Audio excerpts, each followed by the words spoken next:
Koridor Ide adalah ruang bagi siapa saja untuk dapat belajar apapun, serta dapat mengekspresikan ide yang dimiliki menjadi sebuah karya.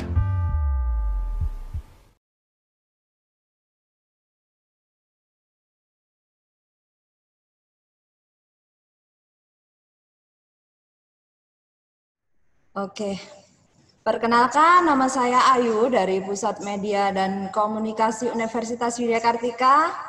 Semoga semuanya dalam kondisi sehat ya. Selamat bergabung di forum online bersama narasumber kita. Untuk para sobat milenial, jangan lupa untuk follow FB, IG, dan Twitter kita di @infowika dan subscribe YouTube Universitas Widya Kartika untuk tahu update info tentang Wika dan Koridor Ide. Acara ini dipersembahkan oleh Lensa Kartika.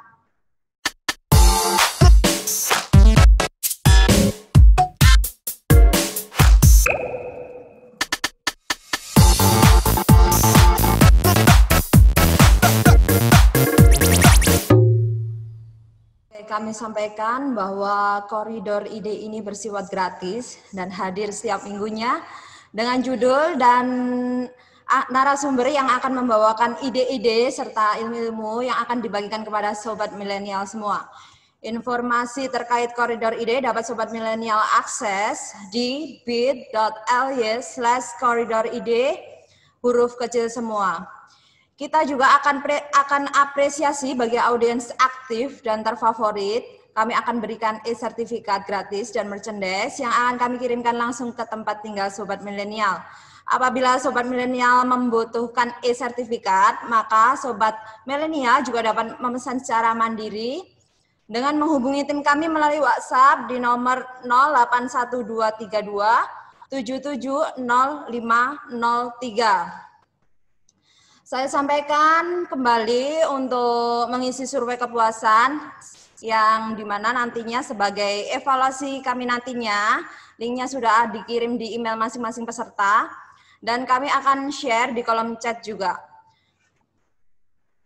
Selanjutnya informasi bagi para peserta dan seluruh saudara dan keluarga bahwa kami turut berempati atas dampak yang ditimbulkan oleh situasi dan kondisi COVID-19, khususnya terkait dengan ekonomi. Maka kepada seluruh masyarakat yang memiliki semangat yang besar dalam mengejar impian untuk melanjutkan pendidikan tinggi, Universitas Widya Kartika menghadirkan program konsultasi pendidikan yang akan membantu para calon mahasiswa Universitas Widya Kartika dalam menentukan rencana pendidikannya, serta memberikan kesempatan untuk mendapatkan beasiswa rekomendasi khusus. Segera daftarkan diri Sobat Milenial melalui link di pmb.widyakartika.ac.id atau hubungi kami melalui WhatsApp di nomor 081356594211. Baik, Sobat Milenial, untuk selanjutnya kami perkenalkan untuk narasumber kita pada pagi hari ini ada Bapak Muiz Murtado. Selamat pagi. Ya, selamat pagi. Bagaimana kabarnya hari ini, Pak? Baik. Sudah siap untuk kasih materi buat Sobat Milenial ya, Pak ya? Iya. Oke, sekarang siap sekali. Oke, Pak. Baik, Bapak Muiz Murtado adalah pakar manajemen investasi dan pasar modal, trader, dosen program studi manajemen, dan Kepala Pusat Penjaminan Mutu Universitas Widya Kartika. Untuk tema materi pada pagi ini adalah masa pandemi adalah saat yang tepat untuk menabung saham. Selanjutnya kita sapa moderator pada pagi hari ini. Ada siapa ya? Sudah terpampang cantik di situ. Halo Kak Sisil. Halo. Ini pasti fansnya udah menunggu-nunggu ini. Gimana kabarnya Kak? Kabar baik. Oke, sudah siap ya Kak memandu narasumber untuk jadi moderator pada pagi hari ini? Iya. Oke, Kak Sisil ini adalah MC kondang dari Pusat Media dan Komunikasi Universitas Widya Kartika. Jadi para mungkin sudah tidak asing lagi untuk para peserta Koridor Ide. pada pagi ini. Kondangin. MC kondang ya Kak ya. Ya, tapi belum dikondangin nih, gimana nih? Waduh, kode nih sama siapa ini Pak Kak? Oke, kami sampaikan bagi para peserta dalam forum online bisa memberikan pertanyaan langsung. Kita akan pilih dan sebut namanya. Silahkan aktifkan mikrofonnya, jangan lupa. Dan untuk selanjutnya, saya serahkan kepada Kak Sisil. Silahkan Kak Sisil untuk memandu acara pada pagi hari ini. Oke, terima kasih Kak Ayu. Wah, perdana nih MC baru. Iya. Luar biasa. Tapi kalah sama MC kondang juga sih. Kondang terus. Baik, selamat pagi Sobat Milenial. Semoga dalam keadaan sehat selalu dan masih bersemangat terus mengikuti koridor ide batch sekarang dan juga batch berikutnya ya pastinya. Kemudian seperti yang sudah diperkenalkan tadi sama Kak Ayu, hari ini narasumber kita adalah Pak Muiz Murtado. Sudah disapa tadi. Halo Pak, sekarang sapanya sama saya. Halo Pak Muiz. Halo. Semangat ya Pak untuk hari ini kita bagi-bagi ilmu dengan teman-teman Sobat Milenial ya Pak ya. Oke. Oke, siap. Baik, sesuai dengan tema kita hari ini, sekarang itu saatnya untuk menabung saham ya teman-teman. Yang mau saya tanyakan nih Pak, di masa seperti ini, keuangan sama ekonomi kan lagi menurun ya Pak ya. Kemudian kalau misalnya kita untuk fokus investasi, memungkinkan nggak sih Pak untuk investasi seperti saham? Seperti bagaimana sih keadaan saham sekarang, tren pergerakannya seperti apa? Terus apa lagi yang saya tanyakan ya? Oh ya, saham yang bisa diambil itu apa Pak? Sama untungnya kalau bisa Pak. Pastinya kita harus tahu untungnya juga gitu. Itu sih. Langsung saja Pak Muiz. Oke, terima kasih kesempatan yang diberikan oleh Mbak Sisil ya. Hari ini saya akan menyampaikan materi tentang saham, memberikan informasi kepada Anda. Jadi saat pandemi seperti ini ya, banyak perusahaan-perusahaan yang harus tutup, kemudian banyak sektor-sektor keuangan, jasa dan sebagainya ya. Nanti akan kita sampaikan satu persatu ya. Untuk lebih langsung aja saya pada materi saya ya.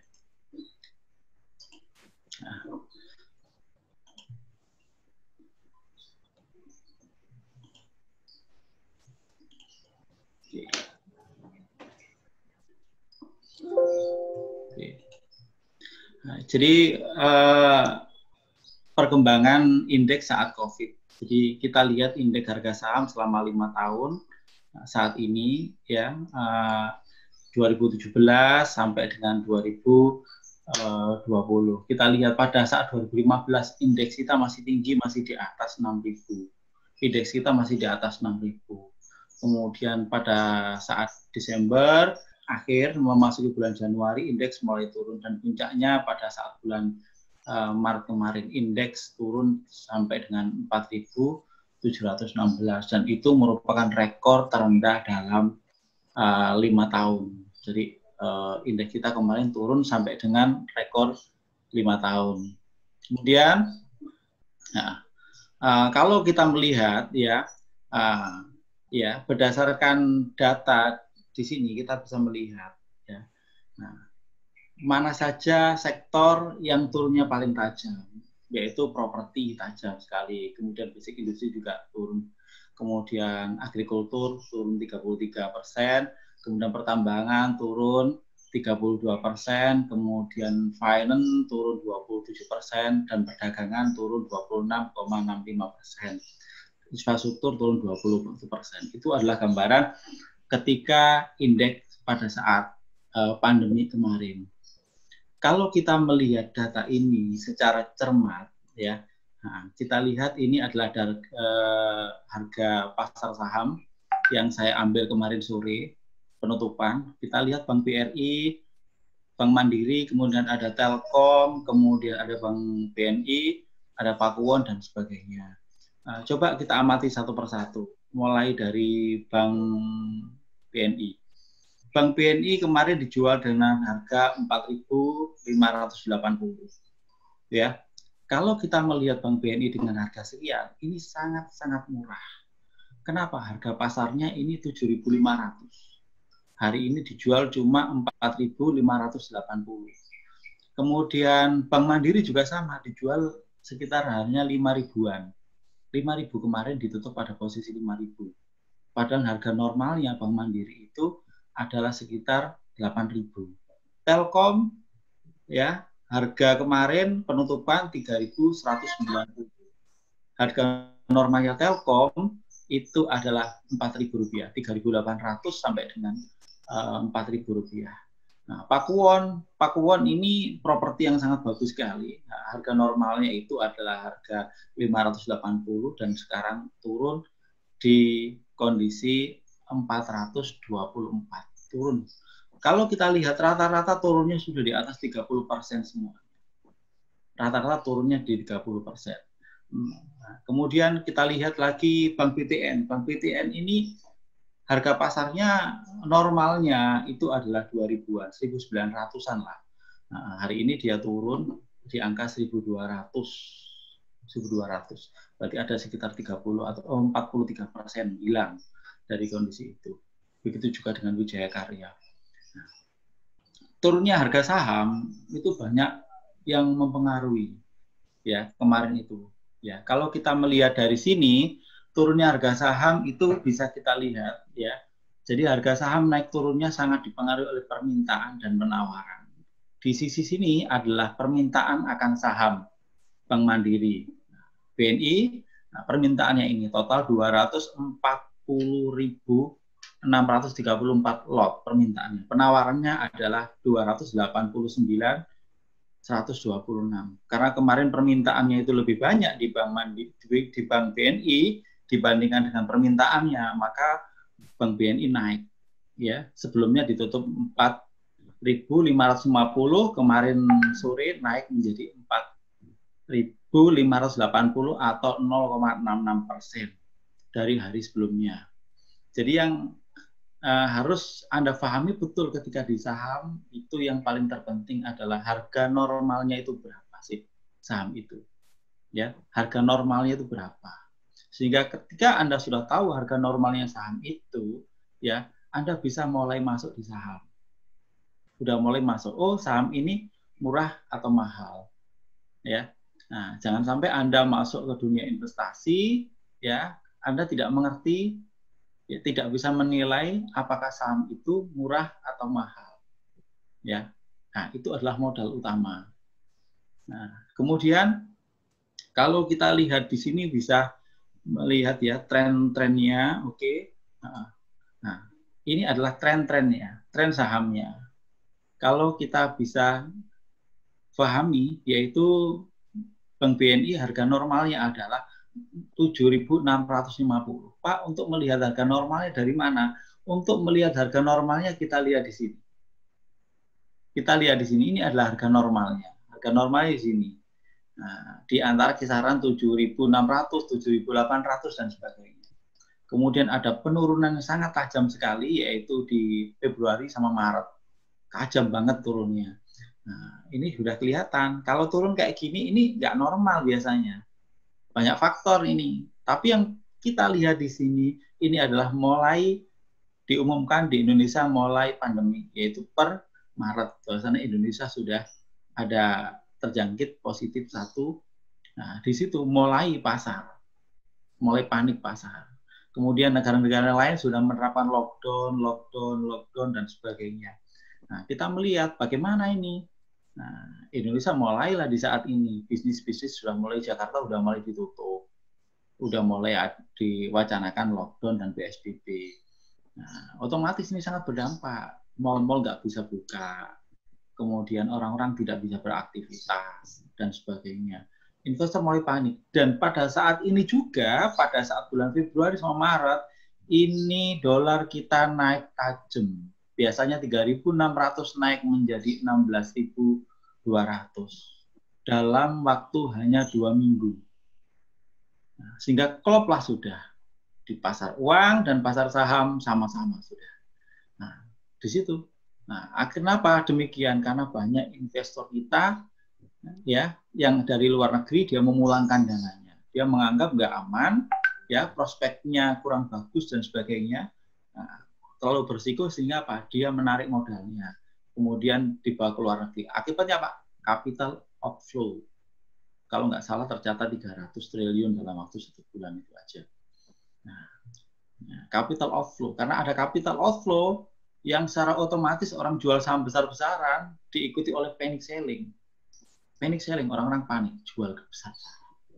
Ya, pada kurun yaitu mulai dari Maret, awal Maret sampai dengan 23 Maret.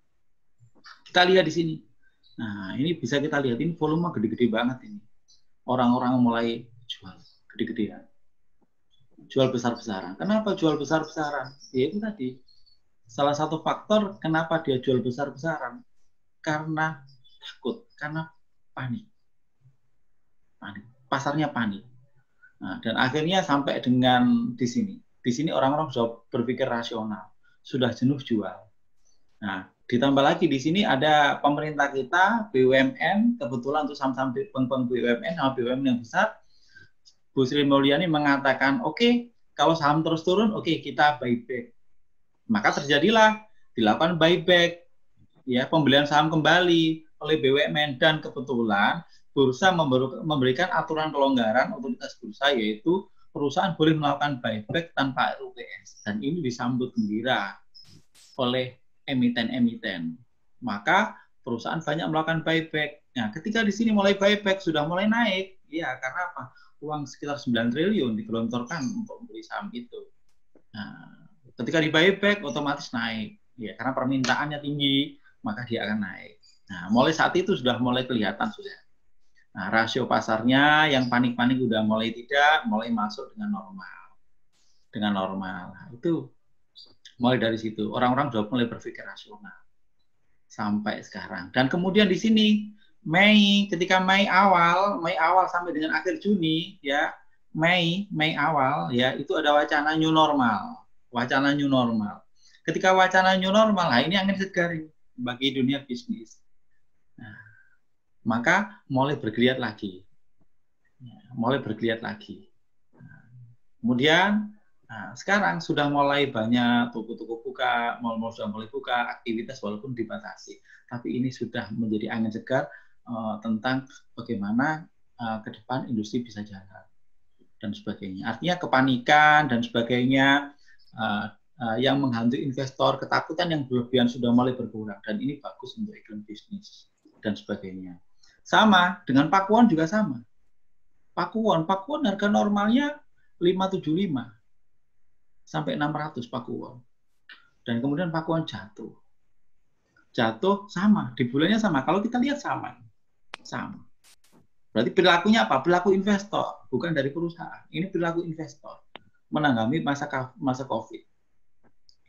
Sama, kemudian karena ini ada gairah juga sama juga. Nah, trennya juga hampir sama. Dan ini merupakan momen yang bagus kita masuk. Karena apa? Harga-harga sudah murah. Kita punya pengalaman, BNI itu bank besar. Bank BNI itu bank besar. Kinerjanya bagus, fundamentalnya bagus. Dan sudah terbukti berkali-kali jatuh bangkit, mesti tidak lama akan kembali ke semulanya. Kenapa? Orang sudah berpikir rasional. Tidak mungkinlah Bank BRI dijual dengan turun 50%. Bank BNI dijual dengan turun 50%. Sama ketika orang panik. Orang panik butuh uang. Kemudian ada orang jual gula. Gula udah tahu harganya 15.000. Kebetulan dia punya gula 5 ton. Dia jual lah gula.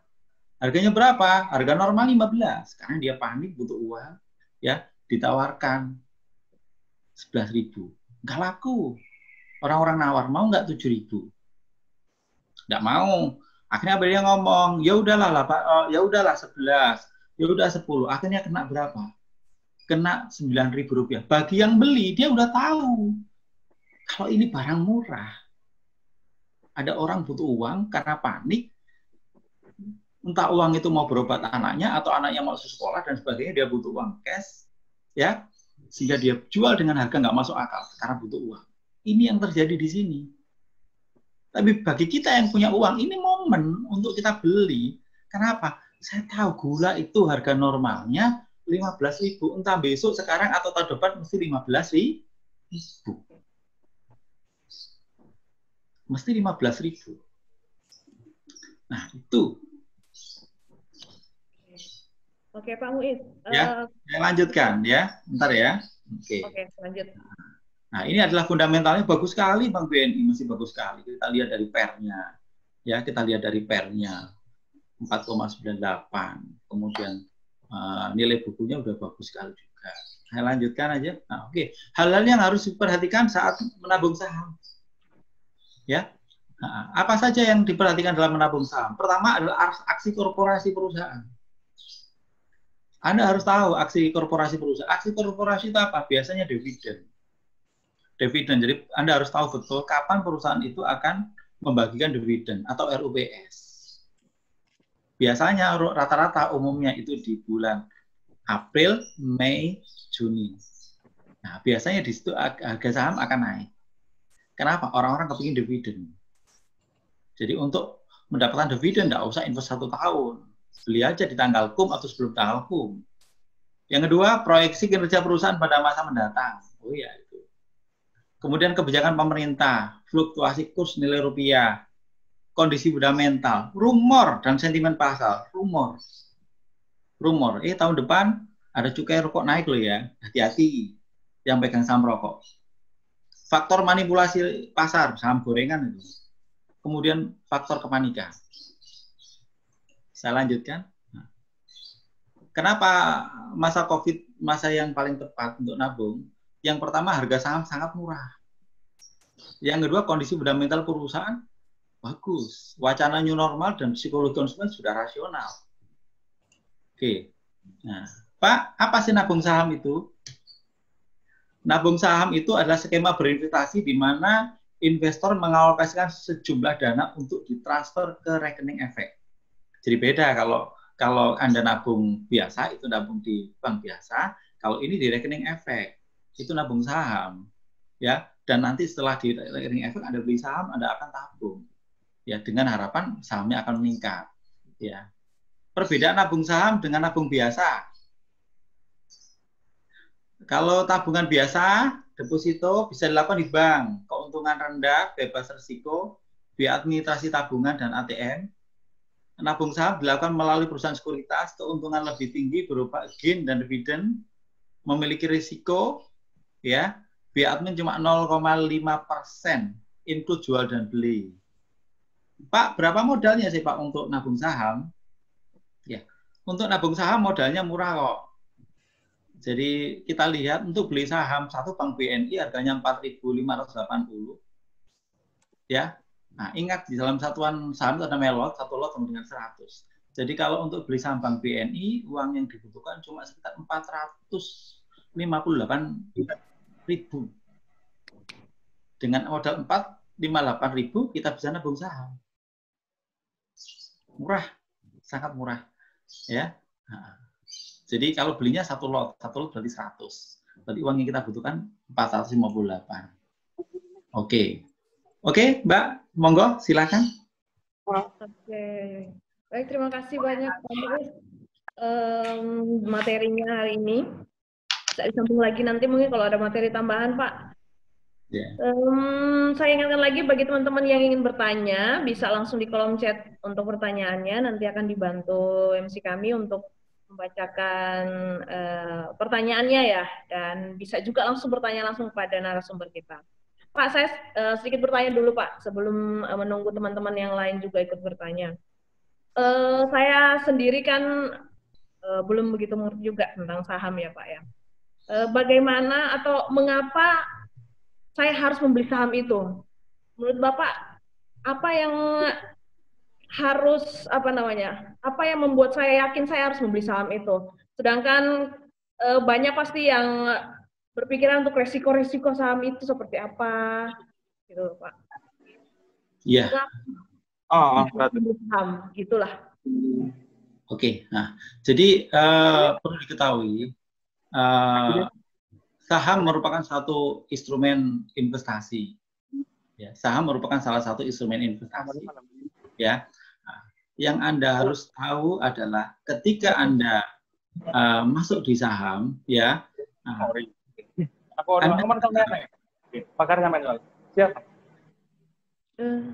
Halo. Nah, jadi Anda akan lihat bagaimana pertumbuhan saham itu. Nah, beda ketika Anda dengan deposito. Dan kalau dengan deposito, Anda sudah masukkan, Anda akan dapat. Kalau di saham, ya, Anda dapat ya beli saham itu dengan dua tujuan. Yang pertama adalah tujuannya Anda mendapatkan gain, yaitu capital gain, selisih nilai beli dengan nilai jual. Kalau Anda jangka panjang, maka Anda dapat dua, yaitu gain dan dividen. Dividen itu keuntungan perusahaan yang dibagikan kepada pemegang saham. Nah. Berbeda berarti benar-benar dengan yang menabung seperti Bapak jelaskan tadi ya. Oke, saya lihat sudah ada pertanyaan juga dari teman-teman. Sebelumnya saya sekali lagi Pak. Boleh saya bertanya sekali lagi dulu? Atau langsung pertanyaan ke teman-teman? Tapi kayaknya teman-teman sudah banyak yang tanya. Saya persilakan dulu aja ke teman-teman ya. Monggo dibantu Kak Ayu. Pertanyaan dari teman-teman. Ini ada dari Marsienli Dewi. Mungkin bisa diaktifkan mikrofonnya untuk langsung bertanya. Silakan. Marsienli. Ya. Iya. Pagi Pak Muiz. Pagi. Mau nanya Pak, kenapa kok lebih dianjurkan saham dibanding obligasi? Padahal resikonya saham sendiri kan lebih tinggi dibanding obligasi. Iya, terima kasih. Jadi untuk investasi itu kita harus tahu masanya. Kalau dalam keadaan normal itu lebih bagus untuk ke arah obligasi. Kenapa obligasi itu bagus? Ya, karena ketika dalam keadaan normal itu pertumbuhan saham akan rendah. Ya, maka obligasi bagus. Obligasi lumayan. Nah, saham punya risiko. Tetapi kalau kondisi seperti ini, yang bagus saham. Obligasi paling-paling bunganya hanya sekitar 12% per tahun atau 1% per bulan. Sedangkan kalau saham, kita lihat kalau masuknya bulan seperti ini, kita udah tahu. Ya, hampir semua saham udah turun 50%. Apalagi kita lihat BNI turunnya sudah 48%. Nah, itu peluang bagi kita untuk masuk. Jadi, kalau Anda mau ke saham, Anda harus tahu momen. Anda mau masuk obligasi, harus tahu momen. Ya, kalau Anda pada saat normal dan tahun depan ada pemilu dan sebagainya, nah ini bahaya nih. Maka yang paling bagus adalah masuk di obligasi. Tetapi kalau kita sudah di bawah seperti ini, kondisi sudah habis-habis, sudah hancur, lebih baik masuknya di saham. Kenapa? Pertumbuhan saham itu ya, nah, naik turun. Tetapi kalau Anda di obligasi flat. Nah, itu makanya orang-orang cenderung kenapa di saham. Makanya di saham itu Anda harus pinter-pinter untuk melihat expected return-nya. Ya, expected return-nya. Nanti pertumbuhan perusahaannya kayak apa tahun depan. Saya yakin ini udah paling bawah. Pakuan dijual dengan harga 500 sekian itu enggak masuk akal. Kemarin sempat 480 itu sangat enggak masuk akal. Sama dengan kita beli properti gitu. Nah, kalau pakuan dijual segitu, harga normalnya 600, saya yakin tahun depan akan naik, kembali ke semula. Dan ketika kembali ke semula itu 38% Anda pegang. Tapi kalau ada obligasi, nah, makanya orang-orang ketika pandemi kemarin banyak lari. Pertama kali pandemi, lari ke obligasi, cari aman. Tapi kalau sudah jatuh seperti ini, yang paling bagus adalah saham. Oke ya? Oke, silakan. Ada yang pertanyaan bagus ini. Oke, silakan. Momennya berarti momennya. Iya, tergantung momen. Semua investasi ada momen. Jadi kalau Anda mau masuk saham, jangan sembarangan. Setiap hari Anda masuk, wah bahaya. Anda akan masuk ke mekanisme gambling. Tetapi kalau Anda masanya tepat seperti sekarang, ya, makanya orang-orang di saham senang ketika ada perang dagang. Oh, senang bukan main. Begitu perangnya sudah selesai, perang dagang, jatuh semua. Nah, begitu ada dolar naik ditunggu aja sampai dolar tertingginya kayak apa. Begitu dolar sudah tertinggi betul menurut kita, ya sudah mulai agak turun, barulah kita masuk. Kenapa? Itu sudah momen-momen yang paling bagus. Nah, nanti reboundnya akan cepat. Nanti saya beritahu, semua saham itu punya perilaku yang unik. Nah, nanti Anda harus tahu saham mana yang bagus untuk dipilih supaya mendapat keuntungan yang lebih. Oke. Oh, itu sama dengan nanti pertanyaan saya mungkin, Pak, bagaimana cara memilih saham yang tepat ya untuk kita sendiri. Sebagai pemula, Pak, ini, Pak. Jadi keberhasilan sebuah investasi sangat ditentukan oleh keputusan kita memilih saham. Ya, sangat ditentukan oleh keputusan kita dalam memilih saham. Ketika kita salah pilih, otomatis akan membawa konsekuensi logis. Semua investasi seperti itu. Jadi kita investasi dihadapkan pada dua, antara untung dan rugi. Ketika salah pilih, maka kita akan terjerumus pada kerugian. Ya, tapi kalau kita benar, perhitungannya benar, faktor risiko sudah kita perhatikan, bagus. Apalagi sudah ada data pendukung. Data itu dari mana, Pak? Dari pengalaman tahun kemarin. Tahun kemarin itu kita punya pengalaman. Ketika dolar naik, itu hampir semua saham turun. Ketika suku bunga itu mau dinaikkan di negara Amerika, maka hampir semua saham itu berjatuhan. Nah, itu adalah pelajaran yang menarik. Dari mana? Dari record, pengalaman tahun kemarin. Dan pengalaman kemarin itu, atau tahun-tahun sebelumnya, itu adalah guru yang terbaik bagi kita. Sama ketika kita cari dividen. Yaitu dividen yang paling besar yang mana? Oh iya Pak, Bank Jabar Pak, dividennya 10%. Pak. Oh iya, kemudian Matahari Pak. Ya, Matahari Department Store itu dividennya 12%, Pak. Kemudian Bank Danamon juga besar, Pak.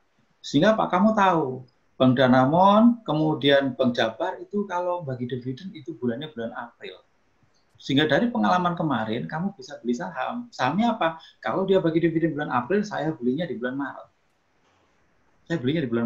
Nanti otomatis pada saat diumumkan dividen, saya akan dapat dividen. Nah, itu salah satu indikatornya, Pak ya. Iya. Salah satu indikatornya melihatnya. Oke, mungkin pertanyaan selanjutnya masih ada, Kak. Iya, Silakan. ini menarik sekali dari Nyai Saripah. Pagi, Pak. Oh, bisa langsung dinyalakan mikrofonnya aja buat Nyai Saripah. Bisa langsung ditanyakan. Iya, Nyai.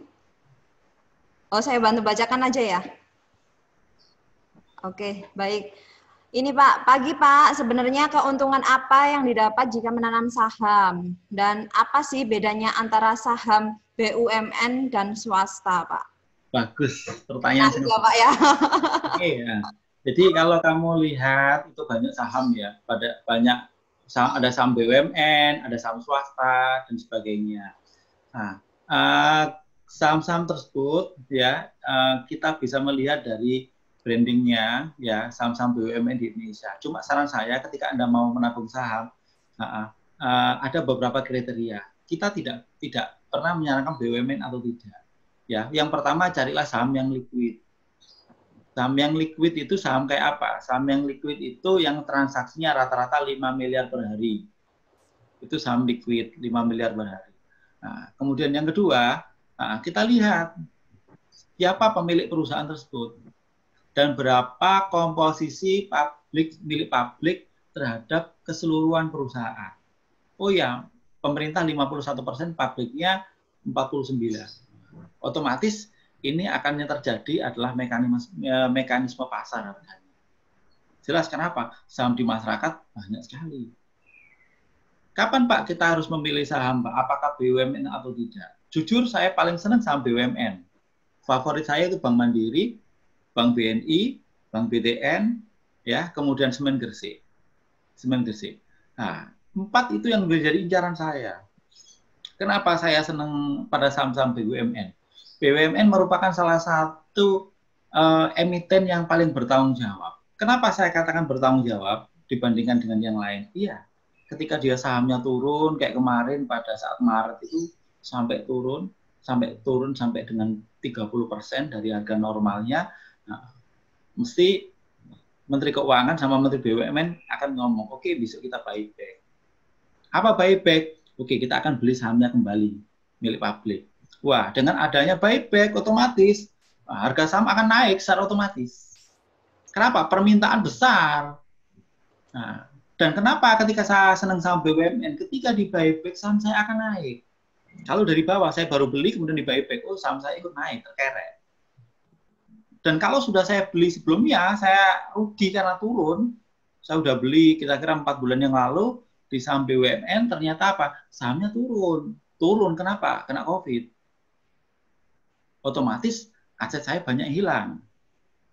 Nah, dengan BUMN melakukan buyback, otomatis saham saya akan terkerek.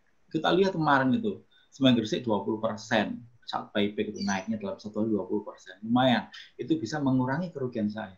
Dan pilihlah saham-saham yang pemiliknya bertanggung jawab. Seperti itu. Itu contohnya. Kemudian yang tadi yang kedua pertanyaan apa, Mbak?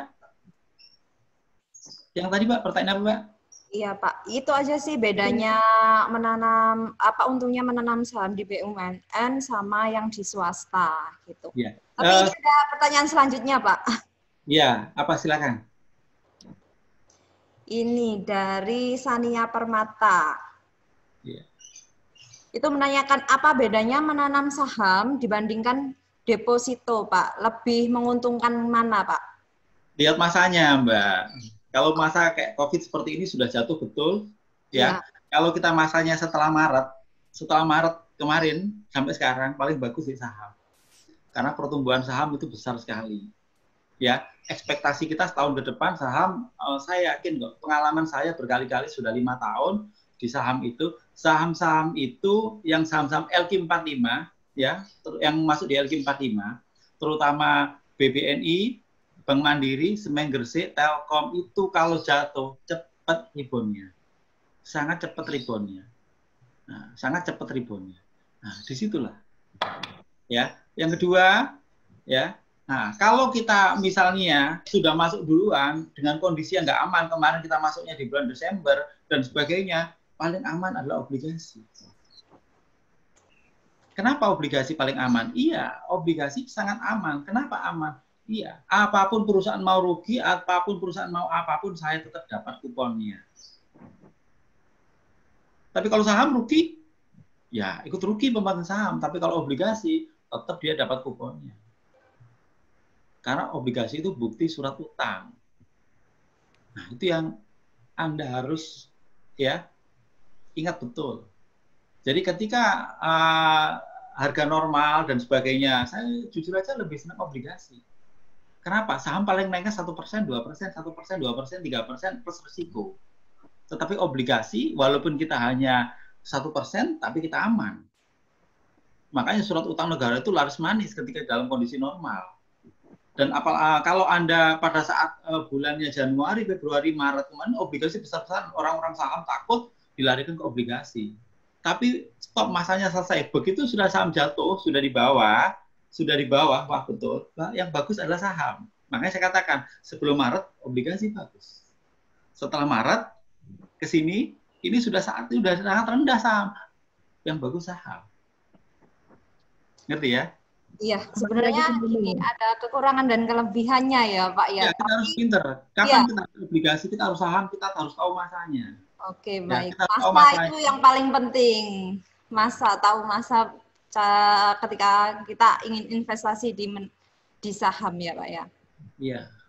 Nah, coba saya bantu juga baca soalnya ya, bagaimana tips aman pemula untuk yang belum pernah menabung saham. Nah, ini pertanyaan bagus sekali. Dari Petra Hiskia Hendra. Iya, pertanyaan yang sangat bagus sekali. Jadi memang orang-orang sekarang banyak yang takut untuk nanam saham. Kenapa Pak? Iya Pak, saya menabung saham Pak. Ternyata apa? Kemarin Pak habis Pak kita. Habisnya kenapa Pak? Bukan habis ya, turunnya 40% Pak. Padahal ketika saya menabung, pikiran saya positif. Nanti akan dapat return dan dividen. Ketika dapat return dan dividen, otomatis saya akan terkerek naik. Nah, tapi orang-orang salah keputusan. Anda nabungnya saham kapan? Anda nabung saham ketika ekonomi dalam keadaan stabil dan puncak pertumbuhan ekonomi. Puncak pertumbuhan saham, itu salah besar. Makanya orang itu kalau mau jadi investor, tunggu momen. Ya, tunggu momen.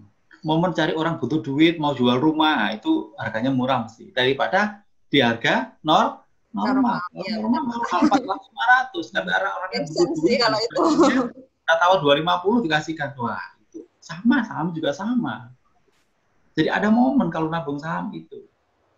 Nah, bagaimana Pak untuk menghindari risiko? Oke, saya coba akan slide-kan lagi. Saham-saham mana yang risikonya rendah?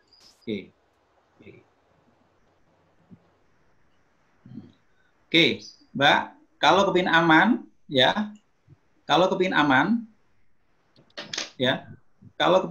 Anda, kalau kepingin aman, Anda masuk aja di saham LQ45. Saham LQ45 adalah saham paling liquid yang ada di bursa. Jadi, kalau saham LQ45, ya, ini otomatis dia performanya bagus. Karena apa? Dia saham liquid. Apakah semua ini layak diambil, Pak? Belum tentu juga. Kita lihat fundamentalnya perusahaan tersebut. Kita lihat perilaku sahamnya tersebut. Contoh, ya, Bank Mandiri. Bank Mandiri ini kalau jatuh kayak apapun, dia kembalinya sangat cepat sekali. Semen Gresik terutama. Semen Gresik sudah terbukti. Kemarin dia turun di 6.800-an pada saat Maret. Sekarang sudah 9.000. Sudah naik berapa persen itu sudah? Sudah lebih dari 30% itu. Padahal harga normalnya berapa? 12, sudah hampir mendekati harga normal sudah. Berarti dia sudah teruji pasarnya, Semen Gresik. Kemudian kita lihat Bank Mandiri, kemudian Bank BTN. Bank BTN ini sama, Bank BTN sudah turun sangat dalam sekali Bank BTN itu. Kemudian apalagi Pak? Kalau BCA nggak saya sarankan BCA karena pertumbuhan, walaupun dia sahamnya sangat kuat, sangat aman. Cuma untuk mencapai gain yang besar agak susah. Nah, yang paling Anda harus lihat adalah itu. HMSP ini jangan diambil, ini agak bahaya karena pemerintah kita sering mengambil kebijakan yang secara tiba-tiba seperti halnya dengan kenaikan cukai rokok. Nah, ketika ada kenaikan cukai rokok, maka yang ditakutkan saham-saham rokok akan turun karena melakukan produksi penjualan rokok akan turun. Kemudian yang aman ya tadi. Jadi mainlah Anda belilah saham-saham untuk ditabung saham-saham bank pemerintah. Kenapa? Pemerintah kita ini paling sayang ya sama BUMN ya. Dikit-dikit dilontorin dana, dilontorin dana. Itu penyelamat bagi kita. Nah itu ya. Jadi kita harus tahu momen. Harus tahu momen. Nah, masuklah perusahaan-perusahaan yang emitennya itu bertanggung jawab. Banyak perusahaan yang pemitennya nggak bertanggung jawab. Ya dibiarkan mekanisme pasar ya sudah. Nah, jadi itu ya. Nah, kalau Anda baru memulai, saya sarankan ya pertama kali Anda jangan langsung beli. Ya, pertama kali Anda jangan langsung beli. Nanti Anda belajar ini dulu. Kalau Anda pertama kali, Anda harus belajar ini dulu. Ya, ini adalah aplikasi dari iPod Ultima. iPod Ultima itu salah satu sekuritas ya terbaik, 5 terbaik, dan saya pakai ini sudah lama. Jadi kalau Anda mau nabung saham, Anda mesti datang ke perusahaan sekuritas. Nanti Anda akan dikasih PIN, kemudian dikasih password dan sebagainya, dikasih aplikasi ini. Nah, Anda akan bisa masuk di situ. Nah, kemudian cukup bawa KTP, NPWP, sama buku tabungan. 1 hari selesai. Kemudian akun RDI, rekening dana investasi akan keluar sekitar 3 hari, 4 hari. Setelah itu Anda langsung bisa jual beli saham di sini. Langsung bisa. Nah, ketika Anda baru masuk, jangan langsung beli. Dilihat dulu pasarnya kayak apa. Harganya sudah jatuh atau belum. Saran saya jangan langsung investasi. Anda lihat dulu perilaku sahamnya. Contoh Telkom. Telkom ini kalau dalam keadaan normal, per harinya cuma naik 1,5, turun 1,5. Terus di kisaran itu aja. Makanya orang-orang banyak cari aman di Telkom, tapi untungnya kecil. Tapi aman. Oke lah Pak, cari 1%-an Pak, seminggu Pak, nggak apa-apa. Tapi nabung saya 100 juta. 1% dari 100 juta berapa? 1 juta. Nah, itu saya tahun 2017, 18, 19. Oh, senang saya. Pokoknya belinya Telkom Senin, jualnya Jumat. Soalnya Senin biasanya turun, Jumat, nah nggak apa-apa, cari 1,5%. Cuma belinya 200 juta, lumayan. Nah, jadi Senin Jumat, beli Senin jual Jumat. Nah, itu cuma jangka pendek. Tapi sekarang kalau kondisi seperti ini nggak bisa. Yang paling bagus itu jangka panjang. Nah, itu yang mau saya tanyakan, Pak. Iya, Pak, sedikit pertanyaan. Iya, Kak Sisil dulu aja. Oh ya, saya? Iya. Kan kita sudah lihat ini Pak, sahamnya sudah dipelajari juga, perilaku pemegang sahamnya. Nah, untuk awalnya Pak, kita perlu merogoh kocek berapa Pak untuk buka pertama saham? Ya, berapa sih modalnya utama kita modal ya. Pertamanya kita itu berapa sih? Kita lihat aja di sini. Kita lihat sini aja harganya. Kalau kita lihat contoh, ya paling murah Pakuwon. Pakuwon itu harganya 424. Nah, untuk beli minimal 1 lot. 1 lot itu berarti 100 lembar. Berarti Anda hanya butuh Rp42.000 sudah bisa beli Pakuwon. Untuk Bank BNI berapa Pak? 458.000. Sudah bisa beli. Jadi tidak usah saham, nggak usah uang 1 miliar. Anda datang aja ke sekuritas, ya Anda nanti kasih RDI, kemudian Anda datang ke banknya, Anda store uang 1 juta, udah bisa masuk, udah bisa Anda transaksi saham langsung di transaksi ini. Berarti modal utama 1 juta gitu ya Pak ya? 500.000 bisa, 300 bisa. Oh, 300 bisa? Bisa, 300 bisa. 100.000 aja bisa. Yang paling murah lah. Yang jelas yang saya tampilkan di sini adalah saham-saham unggulan. Ya, Anda bisa beli Pakuwon. Pakuwon harganya 424.000. 424.000. Nah, kemudian Bank BNI itu harganya 4.580. Kemudian UNTR ini agak mahal ya. Kalau Anda UNTR ini agak mahal sekali. UNTR 16.000. 16.000 berarti butuh 1.600.000 kalau Anda untuk beli UNTR. Nah, Telkom hanya butuh uang 190.000. Sudah cukup untuk bisa beli saham. Ya. Oke, itu sudah dengan dapat Pak, itu sudah dengan dapat password dan yang seperti Bapak tunjukkan ini tak Pak? Atau di luar biaya lain-lain lagi? Enggak, jadi ketika Anda datang ke sekuritas, ya Anda nggak usah bawa uang dulu. Cukup bawa KTP, NPWP, ya. Kemudian buku tabungan, nanti Anda akan dibuatkan RDI. Setelah itu RDI keluar, nanti ada namanya rekening dana investasi itu. Nah, Anda isi uangnya, datang ke banknya. Nah, nanti ketika Anda sudah beli saham, otomatis terdebet dengan sendirinya. Jadi Anda cukup uangnya ditransfer ke banknya. Ya, 500.000 ya udah, Anda punya 500.000 berarti Anda bisa transaksi 500.000.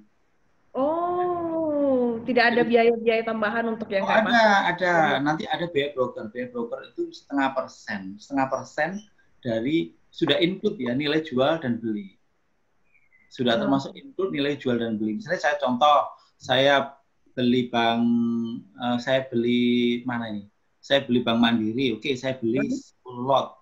10 lot ya. 1 lotnya 400.000 berarti saya beli 4 juta. Oke. Nah, nanti ada namanya fee brokernya. Fee brokernya itu include jual dan beli 5%, 0,5%.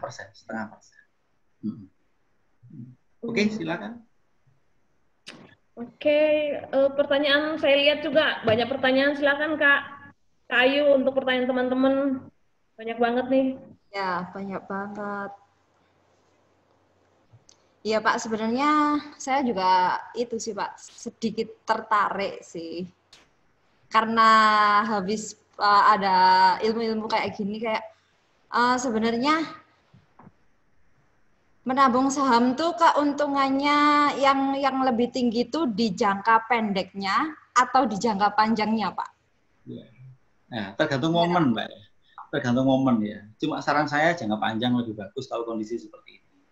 Kenapa? Kalau kita jangka pendek, nanti kita akan masuk ke mekanisme gambling, ya. Nah, nanti yang bermain itu adalah emosi Anda. Nah, ketika ada saham naik, maka Anda akan mengikuti terus. Waktu Anda akan habis. Nabung saham yang bagus itu kondisi seperti ini. Saham-saham udah jatuh dan sebagainya, Anda beli, kemudian Anda endapkan saja, ya. Nah, tapi saya yakin Pak, saham ini Gula ini akan naik Pak menjadi 15.000 yang tadi itu. Cepat atau lambat akan jadi 15.000. Nah, itu yang paling terpenting. Saham BUMN, kita lihat. Bank Mandiri dijual dengan harga 5.000 itu murah. Pasarnya 8.000. Saya yakin cepat atau lambat, ya, Bank Mandiri sifatnya kalau rebound cepat. Kalau begitu normal langsung dia kembali. Nah, maka lebih baik saya tahan. Ketika saya tahan, saya dapat dua keuntungan. Yang pertama adalah keuntungan dari capital gain, dan yang kedua adalah keuntungan dari dividen. Kemudian ada pertanyaan menarik ini. Bagi Bapak menabung saham, apa maksudnya kita tidak melakukan transaksi jual beli harian atau kita endapkan? Nah, ini pertanyaan bagus. Kalau jual beli harian itu namanya trading, Mbak. Trading. Jadi trading itu ya orang jual beli. Saya sekarang beli, ya, kemudian kita tahu besok yang saya ceritakan tadi loh, Senin Jumat. Nah, saya beli sekarang, besok ternyata udah naik 2%. Oke, saya jual. Bisa langsung dijual. Kalau seperti itu bukan nabung, Mbak. Itu namanya trading. Dan kalau trading dilihat terus. Dan biasanya yang main adalah emosinya. Yang main adalah emosinya, bukan dari akalnya. Tapi kalau investasi kita beda. Kalau investasi kita akan berpikir jangka panjang. Nabung mesti orang berpikir jangka panjang. Bagaimana Pak 1 tahun ke depan ini? Bagaimana prospeknya? Nah, ini saya kasih simulasi nabung saham. Ya. Saya kasih simulasi nabung saham, ya.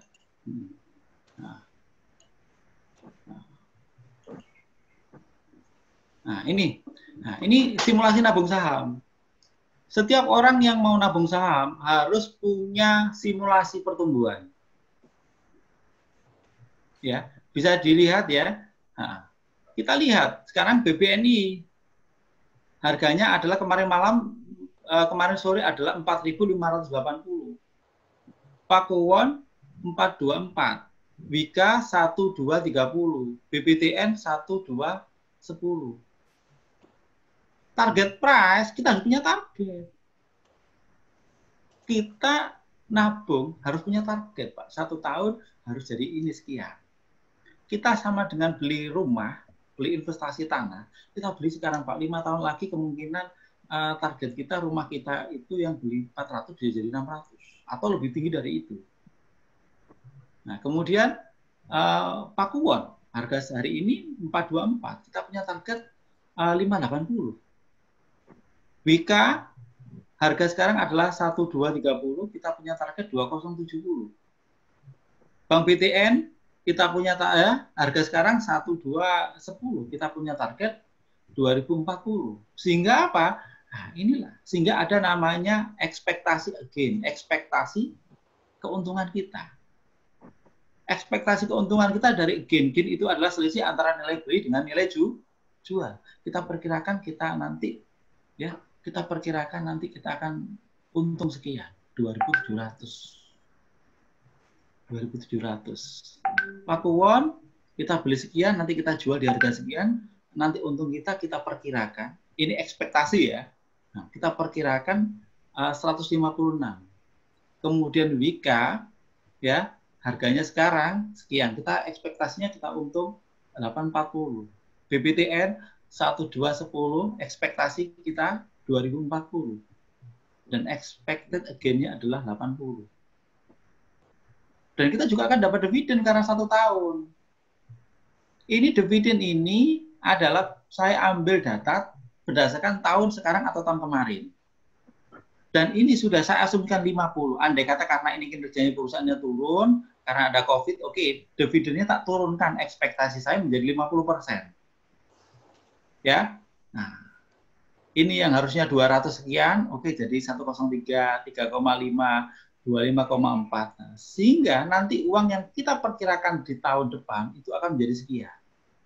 Kalau kita persentase, kita akan dapat untuk 61,6%. Gede banget. Gede banget, Pak. Gede banget. Kenapa? Kita pas investnya pada saat harga jatuh. Tapi kalau Anda pada saat harga normal cari 10% susah. Sama dengan sekarang. Ada orang jual gula, saya tawar 6.000 per kilo, nggak boleh. Oke, orangnya turun ke 9.000, ke 10.000. Saya tahu orang itu butuh duit. Bos saya mau 9.000. Tapi ketika saya beli 9.000, di otak saya udah berpikir ini laku 15.000. Pasti kan gitu ya? Iya, pasti. Perdagangan gitu kan mesti ya? Iya dong. Barang ini mesti akan naik 15.000. Tak beli. Ekspektasi saya cepat atau lambat 15.000 saya akan untung sekian persen. Dan barang ini nggak basi. Kalau nggak laku tahun depan tak jual belakangnya lagi. Hebatnya kalau saham itu tidak mengenal waktu. Kita beli, kita simpan sampai 2 tahun nggak apa-apa. 5 tahun nggak apa-apa, malah itu bagus. Berlaku seumur hidup bisa dibilang ya, Pak? Iya, nggak apa-apa. Iya. Oke. Oke ya, nah, selama perusahaannya belum kukut ya, dan sebagainya. Tapi saya Selama sarankan, perusahaannya belum kukut. ya, tapi saya sarankan tanam saham itu jangan lebih dari 2 tahun. Tidak bagus. Kenapa tidak bagus? Karena kita nggak tahu ekonomi di luar kayak apa nanti ke depan. Jadi Indonesia itu beda sama Amerika. Kalau Amerika negaranya belum stabil, maka rumor-rumor itu jarang ada, ya kan? Goncangan-goncangan ekonomi jarang ada. Kita pemilu 5 tahun sekali, pilkada 2 tahun sekali. Ya ini bahaya nih. Maka saya sarankan kalau Anda belinya sekarang maksimal 1 tahun atau 1,5 tahun jual aja. Dan menurut pengalaman saya, Bank BNI itu cepat sekali reboundnya. Sekarang udah mulai rebound ini. Ya, kenapa Pak? Karena kita belinya kemarin di harga sekian, normalnya 8.000. Kalau 8.000 turun cuma 25%, tapi kalau kita dari 4.000 naik, itu jadinya 61,6%. Silakan yang punya uang besok, tak kasih rahasianya, belilah BNI. Sangat-sangat murah. Kemudian sama dengan Pakuwon. Pakuwon 3,7. Wika malah lebih hebat lagi, 70%. Kalau Anda 70% sama dengan deposito 5 tahun, 6 tahun. Untungnya beli saham 1 tahun, kalau kita bandingkan dengan deposito cuma dapat, ya, kita nabung saham 1 tahun, setara dengan untung deposito, berapa tahun? 7 tahun. Kalau dengan asumsi, 6 tahun, dengan asumsi bunganya 1%. Apalagi tabungan. Bunganya 0,8. Anda punya tabungan 10 juta nih bank, ya, bunganya berapa? Bunganya berapa? 8.000. Potongan ATM-nya berapa? 13.000. Minus ya? Minus 5.000. Makanya nabung di bank itu rugi. Nabung di bank rugi. Deposito mesti minta uang besar. Saham 10 juta, dapat berapa lot sudah. Logikanya di situ. Jadi efektif tidak investasi itu kita harus bandingkan sama suku bunga. Kalau harga suku bunga lebih tinggi, ya, maka jangan masuk saham. Tapi kalau suku bunga lebih rendah, untungnya banyak besaran saham, masuk di saham. Makanya saya katakan dalam keadaan normal jangan nabung saham. Nabung saham itu ada masanya, yaitu masa kayak pandemi seperti ini. Hebat. Cari momen kayak gini susah. Ya, kita ada momen seperti ini tuh hanya 3 kali dalam 20 tahun. Yang pertama krisis moneter dulu, yang kedua krisis global Amerika, yang ketiga sekarang. Ya. Nah, jadi ada masanya. BTN 68, Pak Muiz sarankan apa? Saya sarankan 1, 2, 3 silakan diambil. Ini pengalaman saya ketika harga dia turun cepat kembali. Udah. Dan yang kedua, fundamentalnya perusahaan sangat-sangat bagus. Sangat-sangat bagus. Ya. Nah, 61% itu besar banget. Setara deposito 5 tahun. Ya, kita nanam perkiraan saham 1 tahun, deposito 1 tahun. Jadi ketika Anda menabung, Anda harus punya ekspektasi, expected return. Expected return didapatkan dengan menambahkan expected gain plus dividend. Oke. Pak, ya. Ini saya lihat ada pertanyaan juga ini dari Esti, mungkin sekalian tadi sudah terjawab apa belum? Esti menanyakan bahwa kira-kira itu berapa rentan waktu agar tabungan saham itu bisa berkembang, Pak. Ini kan sekarang yang tepat untuk menanam saham. Kira-kira untuk berkembangnya itu kita bisa taunya bagaimana? Ya, gampang sekali. Nah, kita kan punya ekspektasi, kita punya keyakinan hari ini harga udah sangat jatuh sekali. Ya, tinggal Anda dengerin aja berita di TV. Ya, nah, Anda masih ingat saya beli Bank Mandiri 5.000. Besok di TV ada dengar harga saham Bank Mandiri dijual 7.000 loh. Atau sudah 7.000 ya. Paham ya? Nah, jadi nggak usah dilihat laptopnya, nggak usah dilihat laptopnya. Kalau pas dengar berita, kan sering kan di Metro itu diulas kan ya, harga saham sekian sekian, IHSG sekian sekian. Nah, itu sama juga ketika mau beli saham. Kalau beli saham juga nunggu berita, oh ya dolar Amerika naik sekian sekian. Nah, banyak perusahaan kesulitan. Nah, tunggu aja sampai betul naik. Begitu betul naik baru kita akumulasi saham kita. Iya, Kak Sisi. Ini ada pertanyaan dari Ayla Rohma. Ayla Rohma bisa dinyalakan mikrofonnya, bisa tanyakan langsung. Iya, Ayla. Halo Ayla. Halo Kak Sil, Kak Ayu. Oh iya, Ayla, silakan. Siang Pak Muiz, terima kasih sebelumnya udah memberi wawasan baru ya. Maklum kalau dari Jombang Bapak. Kampus apa? Iya, koridor ide Pak Muiz. Iya. Oke, silakan. Begini Pak Muiz, mungkin selama ini yang Ayla kenal masih menguntungkan adalah online shop ya Pak. Jadi ini baru pertama kali juga ikut tentang saham ini. Kalau untuk milih perusahaan sekuritas itu Pak, baiknya yang mana ya Pak? Atau soalnya begini, ada beberapa orang memang menawarkan untuk gabung di investasi mereka seperti itu. Ya, jadi begitu aja Mbak pertanyaannya ya. Iya Pak. Oke, saya jawab ya. Iya, baik. Jawab ya. Ingat ya, sekuritas itu broker. Yang melakukan investasi tetap investor. Ya, nah, saran saya udah pakai lama bagus itu Indo Premier Sekuritas Mbak. Nah, kenapa Indo Premier Sekuritas rekomendasi saya? Dia sangat bagusnya itu adalah dia sering ngasih informasi ke kita.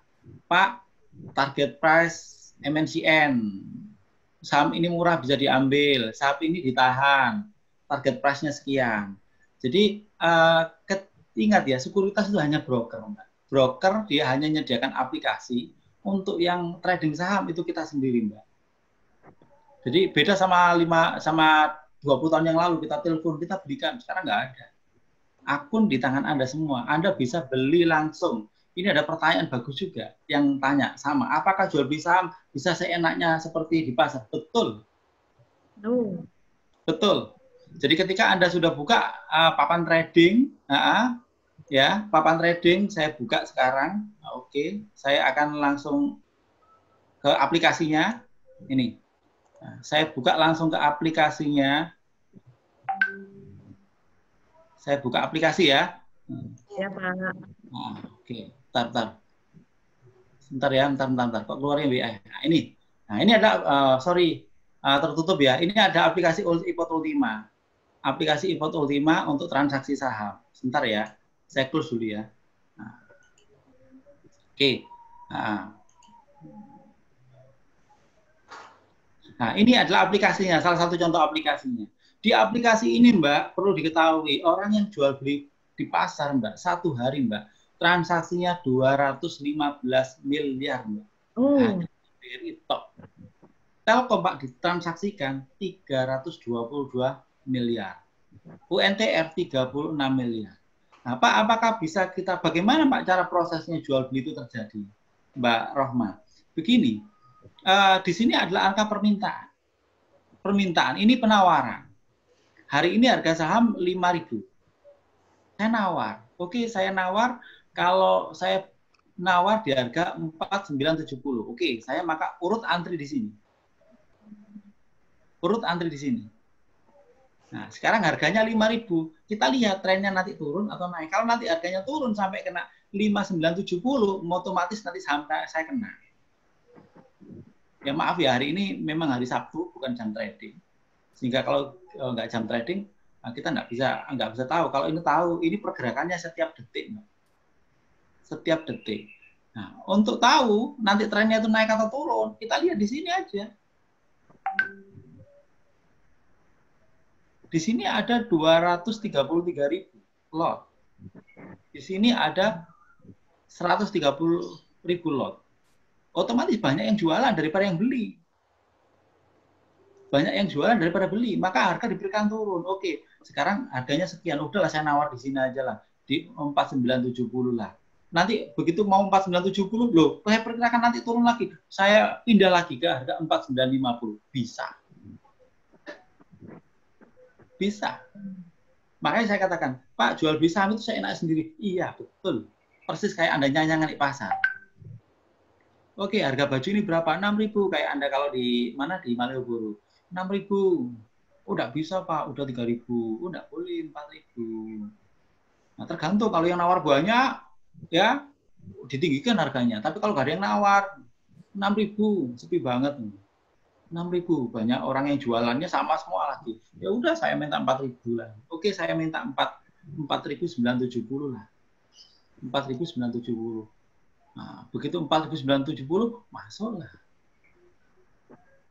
Begitu pas antara permintaan dan penawaran sama, terjadi imbang, maka otomatis terjadilah harga. Itu kalau dalam keadaan normal. Nah, kalau dalam keadaan normal, Pak, seperti kemarin ada panic selling itu, Pak. Bagaimana prosesnya panic selling itu, Pak? Iya, investor takut. Ini ada pandemi. Pandemi banyak perusahaan bangkrut. Anda berpikir kalau banyak perusahaan bangkrut, otomatis nanti laba perusahaan akan turun. Kalau turun, nanti dividennya turun. Kalau perusahaan ini turun, ya, atau perusahaannya ditutup lah. Contohnya kemarin ada perusahaan mau nggak mau ya, pesawat nggak boleh terbang. Otomatis kan Anda sudah berpikir, berarti pertumbuhan laba industri pesawat itu akan turun. Nah, otomatis Anda sudah berpikir, nanti prospek ke depan 1 tahunnya jelek. Maka Anda harus tahu, Anda harus menyelamatkan diri. Oke, saya jual aja sekarang. Daripada saya tunggu, nanti tuas rugi. Anda jual. Ternyata yang melakukan itu banyak, Mbak. Ada ribuan orang jual bareng-bareng. Sehingga apa? Ya tadi, ada yang jual 4.900. Ada yang berani jual sekian. Oh, ada yang berani jual sekian. Otomatis harga itu akan turun. Kenapa? Karena banyak permintaan.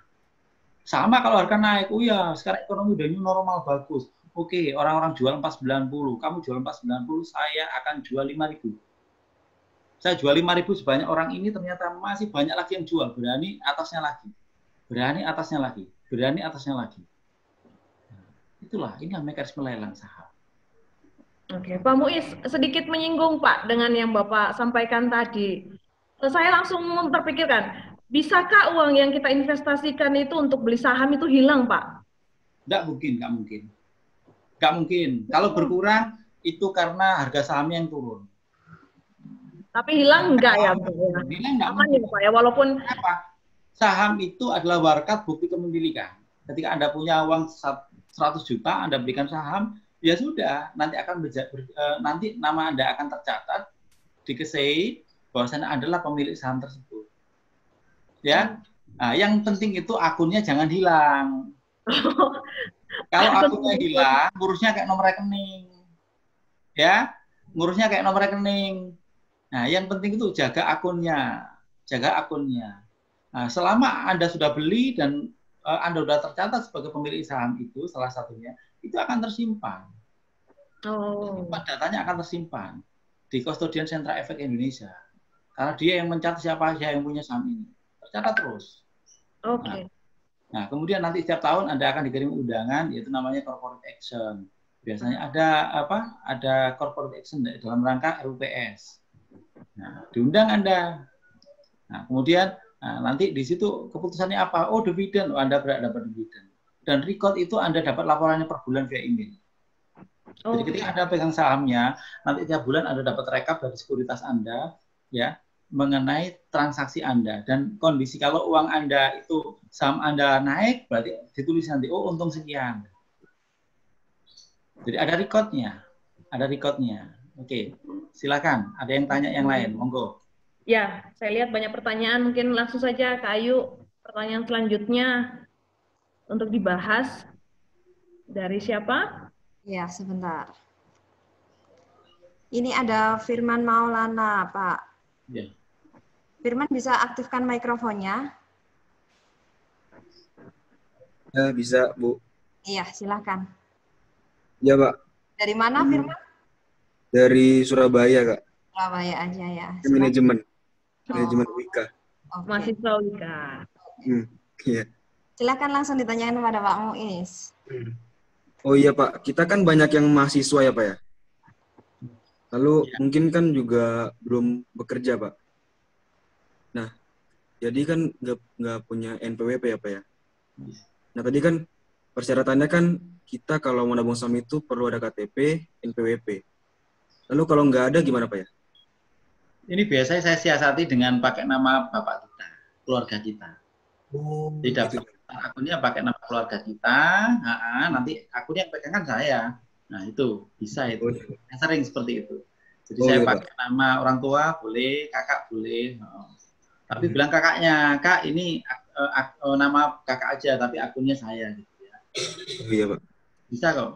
Tapi hak dan sebagainya itu tetap hak secara hukum itu tetap atas nama kakak Anda atau bapak Anda. Oke, Pak. Makasih, Pak. Ya, ada banyak Pak, bunga lebih besar mana bunga saham lebih besar mana bunga saham apa bunga deposito? Di saham tidak ada bunga. Di saham tidak ada bunga ya. Di saham itu yang diharapkan itu capital gain antara selisih antara nilai beli dan nilai jual.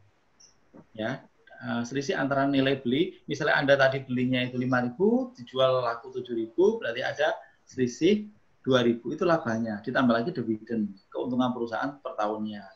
Makanya di saham itu ada risiko. Kalau saham itu turun, Pak, saya beli 5.000, ternyata dijual aku 3.000, ya kita rugi 2.000. Itulah investasi, jadi ada untung dan ada ruginya. Silakan. Oke. Kita tambah lagi sedikit waktunya ya kayaknya ini. Ya, boleh, ya. Kak. Baik, pertanyaan selanjutnya Kak, boleh untuk teman-teman yang masih bertanya.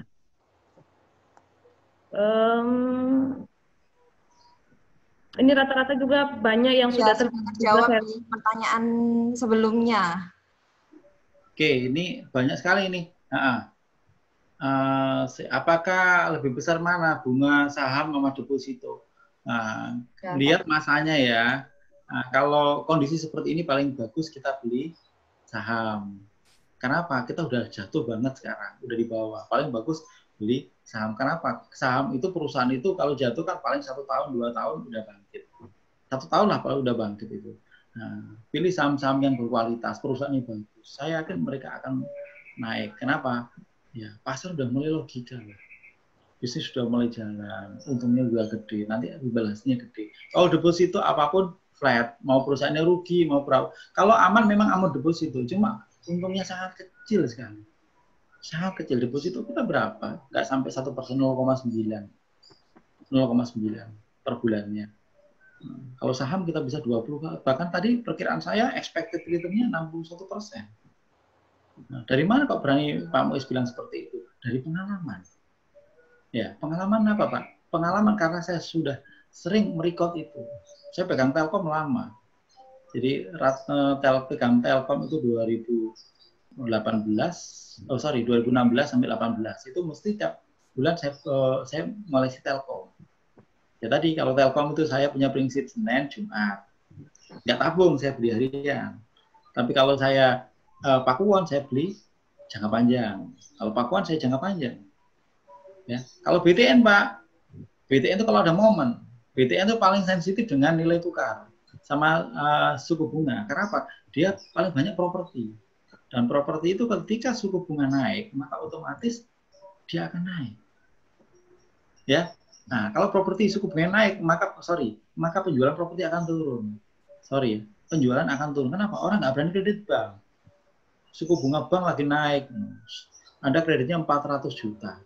Nah, kalau naik 0,5%, naik 0,1 saja, udah kelihatan. Maka selisih 400.000 Anda harus bayar cicilan, kan gitu ya.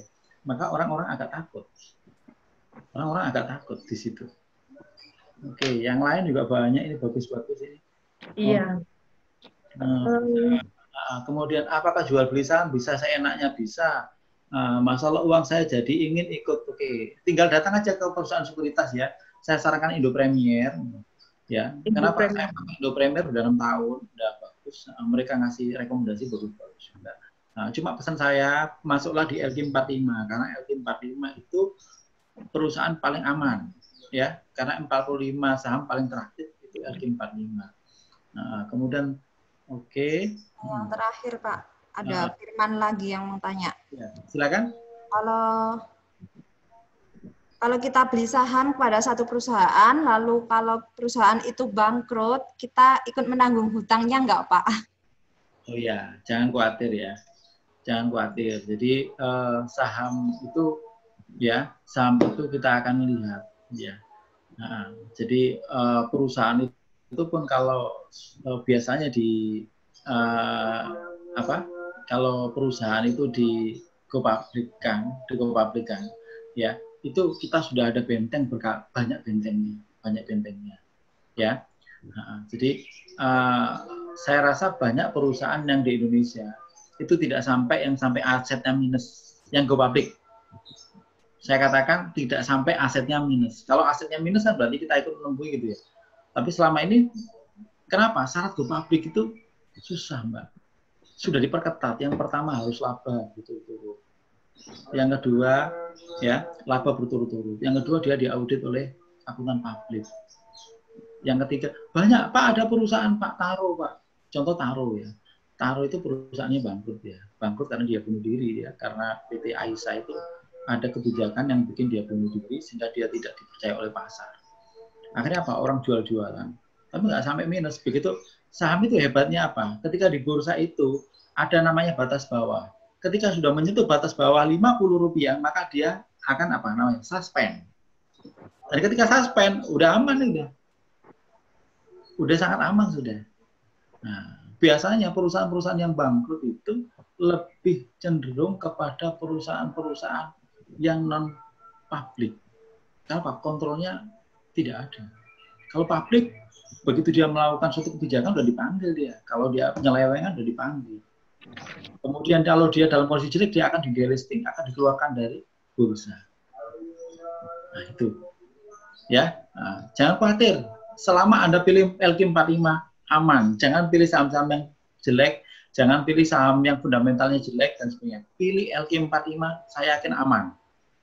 Ya, LQ45 adalah performa dari 45 saham yang terbaik dan teraktif dari 600 saham yang ada di bursa.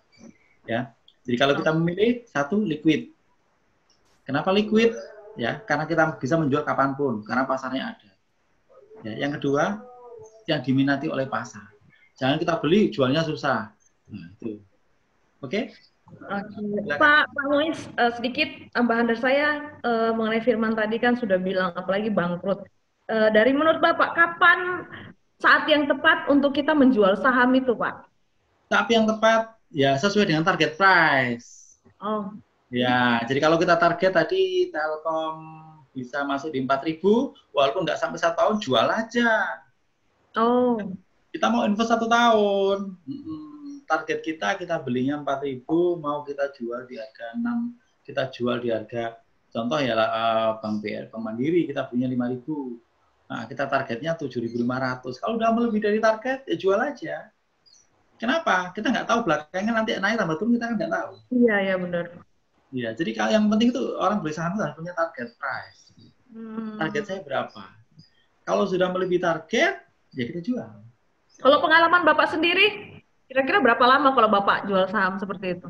Ya dilihat, pokoknya dilihat. Kalau kita beli, ternyata besok dia naik, ya target saya 1 tahun, ternyata 2 bulan, 2 bulan sudah naik, sudah ribut, sudah sesuai dengan yang target saya jual. Okay. Jadi jangan serakah di saham itu. Udah untung 10%, saya kepingin 20%. Nah itu biasanya yang rugi itu di situ. Wow. Nanti ada target price, ya kita punya target. Oh target kita 20%, ya udah 20% terlewati ya jual aja. Terlewati jual aja, nggak usah ragu. Ya. Nggak perlu kapan Oh, karena kayak corona sendiri kayak seperti ini kan kita nggak tahu tiba-tiba dia datang lah. Yang penting itu keyakinan, Mbak. Yang penting kita udah yakin beli dengan harga yang paling termurah. Ya. Jadi yang penting itu kita sama dengan yang penting saya tahu gula itu harga 9.000 itu murah. Udah orang jual gula itu merem karena butuh duit kan gitu ya. Butuh duit, anaknya sakit atau apa masuk sekolah. Harga gula dijual 9.000 udah. Kapan tuh Pak gula itu akan naik? Nanti tahun depan enggak usah. Ini barang nggak basi aja. Betul kan dia? Biarkan aja. Tapi saya punya keyakinan nggak sampai 3 bulan balik. Itu yang penting. Keyakinan di saham itu. Emosi ya Pak yang diadu-adu ini Pak ya pasti Pak ya. Nah, loh kalau orang harian emosi, tapi kalau kita bulanan, tahunan, kita investasi yang panjang kita harus pakai rasional. Ini harga sekian masuk akal nggak ya? Sama dengan kamu beli properti, saya beli properti sekarang. Nah, nanti itu tahun depan tuh akan dibangun jalan sampingnya itu. Saya yakin mahal. Ya kan? Saya yakin mahal. Betul, begitu dibangun, baru dipatoki aja udah ditawar orang, Pak, 600 berani enggak? Saya nunggu 1 miliar. Nah, jadi harus ada momen. Kita harus punya ekspektasi. Dan ekspektasi tidak boleh ngawur. Kita harus berdasarkan pengalaman. Oh ternyata apa? Iya, pengalaman itu kalau beli tanah di sampingnya ini perempatan itu gini. Kalau agak seperti ini nanti harganya seperti ini. Nah, sama dengan saham. Telkom perilakunya seperti ini, Bank Mandiri seperti ini dan sebagainya. Oke, yang lain silakan. Oke.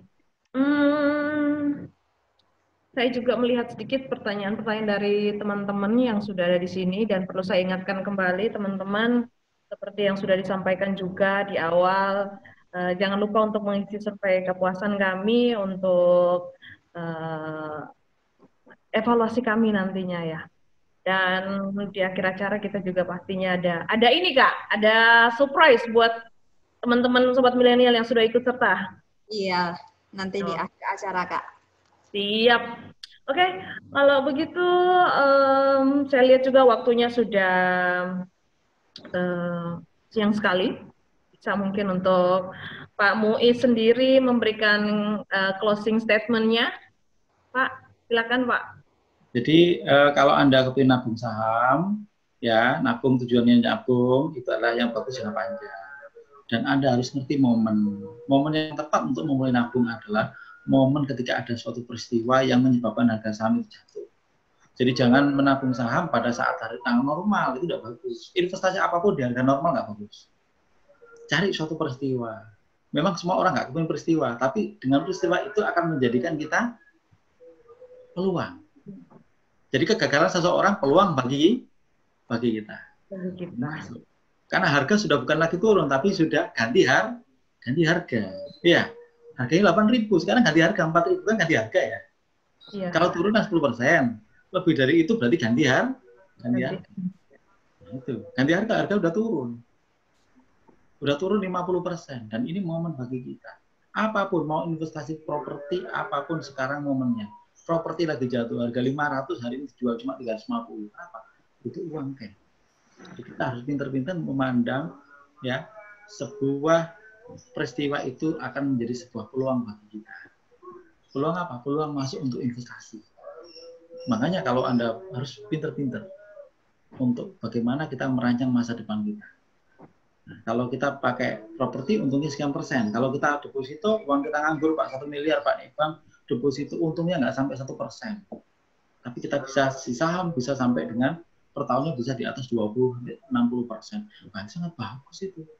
60%. Kenapa? Kita yakin karena kita sudah posisi yang terbaik, yaitu ketika saham jatuh. Ingat, nabung saham itu ada momennya. Ya, momen apa yang paling bagus? Momen COVID seperti ini. Momen ketika saham-saham naik. Momen pemilu, momen krisis. Itu momen paling bagus untuk nanam saham jangka panjang. Karena apa? Rasionalis pasar sudah nggak bagus, sudah hancur. Ya, harga pasar sudah murah. Artinya apa? Barang-barang yang harusnya harga 5.000 dijual 4.000 pun enggak, karena orang butuh cash. Dan bagi kita itu adalah peluang. Mungkin hanya itu aja. Siap, terima kasih banyak Pak. Nanti boleh ya kita buat batch khusus nantinya untuk teman-teman sobat milenial yang mau belajar praktek trading atau investasi ya dengan Pak Muiz lagi. Iya ya Pak ya, boleh kan? Kan mungkin teman-teman yang lain butuh juga untuk mengetahui seperti apa, langsung dipraktekkan langsung oleh Pak Muiz juga nantinya. Tapi kita buatnya batch khusus pastinya. Oke Pak?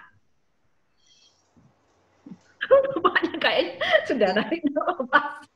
Untuk batch selanjutnya, Mbak. Oke. Iya, Pak. Nah, nanti akan saya berikan tips untuk memperoleh dividen. Sekali itu. Oke, siap deh. Oke, perlu saya beritahukan sedikit simpulan dari talk show kita hari ini. Yang pertama ada investasi yang baik, seperti yang tadi Bapaknya beritahu juga adalah momen sekarang ini adalah momen yang tepat untuk kita menabung saham, teman-teman. Dan jangan lupa juga untuk mengamati dulu perilaku sahamnya, jangan terburu-buru untuk menginvestasinya. Dan investasi saham dengan memperhatikan perilakunya, maka akan menjadi investasi yang bernilai tinggi dibandingkan dengan bentuk investasi berjangka lainnya. Dan yang terakhir dari kami, momen ini menjadi sangat tepat untuk berinvestasi saham karena nilai saham yang jatuh akibat pandemi. Maka apabila kita bisa memahami perilaku saham tersebut dalam jangka sekian tahun, akan memberikan keuntungan yang besar bagi investor. Oke, itu dari saya, Kak Ayu. Saya kembalikan lagi kepada MC kita. Terima kasih. Terima kasih. Ya, kami ingatkan lagi kepada Sobat Milenial untuk mengisi survei kepuasan sebagai evaluasi kami nantinya. Linknya sudah kami kirim di email masing-masing peserta dan kami akan share juga di kolom chat tadi ya. Terus kami sampaikan kembali bahwa Koridor Ide ini bersifat gratis. Hadir setiap minggunya dengan judul dan narasumber yang akan membawakan ide-ide dan ilmu-ilmu untuk dibagikan kepada Sobat Milenial. Informasi terkait Koridor Ide dapat Sobat Milenial akses di bit.ly/koridoride kecil semua. Apabila Sobat Milenial membutuhkan e-sertifikat, maka Sobat Milenial juga dapat memesan secara mandiri dengan menghubungi tim kami melalui nomor WhatsApp di nomor 0812-32-770503. Kami juga akan share video ini di playlist YouTube Koridor Ide UIK. Dan jangan lupa untuk subscribe untuk dapat tahu info terupdate dari Koridor Ide. Apresiasi bagi audiens aktif dan terfavorit, serta kami akan berikan merchandise dan kami akan kirimkan langsung ke tempat tinggal kalian, Sobat Milenial. 2 pemenang tersebut adalah yang sudah tanya tadi adalah Marsian Lee Dewi yang pertama dan yang kedua adalah Petra Hiskia. Silahkan kepada para pemenang mengirimkan kartu identitas untuk konfirmasi datanya. Kami tunggu bisa melalui nomor WhatsApp yang sudah kami share tadi. Oke, acara ini dipersembahkan oleh Lensa Kartika dan kami sangat berterima kasih kepada Pak Muiz selaku narasumber. Terima kasih banyak Pak atas sharing pada pagi hingga siang hari ini. Juga Kak Sisil selaku moderator, MC Kondang UIK dari Pusat Media dan Komunikasi yang sudah berbagi ilmu dan menemani Sobat Milenial semua. Tetap semangat dan jaga kesehatan Sobat Milenial. Mohon maaf apabila saya ada salah kata dan tindakan. Saya mohon undur diri. Sampai jumpa di Koridor Ide batch berikutnya. Ya kita Koridor Ide. Oke. Salam humanis, inovatif dan kreatif. Sampai jumpa. Terima kasih. Terima kasih Kak. Sampai jumpa semuanya. Selamat siang.